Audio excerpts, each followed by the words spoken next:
आप देख रहे हैं SPN 9 न्यूज़। चुनाव नजदीक आने वाले हैं और जैसे ही चुनाव नजदीक आते हैं तो पार्टियों में सियासी उठापटक बखूबी देखने को मिलती है। कभी कोई कांग्रेस पार्टी का दामन थामता है तो कभी कांग्रेस पार्टी का दामन थामते हुए कोई भारतीय जनता पार्टी का रुख भी करता है। यहाँ पर तमाम पार्टियों में यही उठापटक देखी जाती है। कोई पार्टी ज्वाइन कर रहा है तो कोई पार्टी से निकाला जा रहा है या खुद दूसरी पार्टी का रुख कर रहा है। ठीक ऐसे ही बीते दिन की बात की जाए तो कांग्रेस के वरिष्ठ नेता AK एंटनी के बेटे अनिल एंटनी ने बीजेपी शामिल कर ली थी। बीजेपी में शामिल होने के बाद अब उनके पिता का रुख सामने आया है, उनकी प्रतिक्रिया सामने आई है।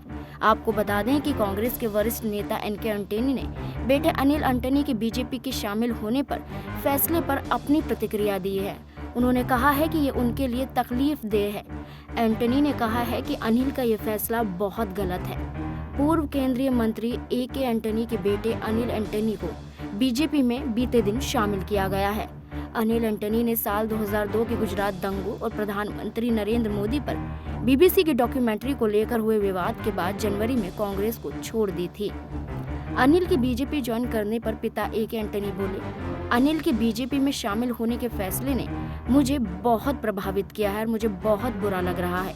ये बहुत ही गलत फैसला है। भारत का आधार एकता और धार्मिक सद्भाव है।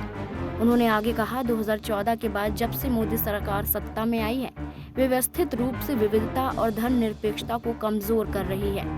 बीजेपी सिर्फ एक रूपता में विश्वास रखती है और वे देश के संवैधानिक मूल्यों को नष्ट कर रही है। इसी के साथ साथ उन्होंने कहा कि मैं आखिरी सांस तक बीजेपी की विचारधाराओं के खिलाफ लड़ूंगा और ना ही मैं भारतीय जनता पार्टी में शामिल होऊंगा। लेकिन जो मेरे ये बेटे ने कदम उठाया है, मैं इससे बहुत दुखी हूँ और ये फैसला बहुत गलत है। मैं उसके कदम को बिल्कुल भी तारीफदेह नहीं मानता हूँ। इस मुद्दे पर आपका क्या कहना है? जिस तरीके से अनिल एंटनी के कदम उठाने पर उनके पिता का ये जो बयान सामने आया है, आगामी चुनाव को देखते हुए आपकी क्या राय है? ये फैसला सही था? क्या कांग्रेस से अलग होना ये एक फैसला सही था या गलत? क्या है आपकी राय? कमेंट बॉक्स में जरूर बताएं। धन्यवाद।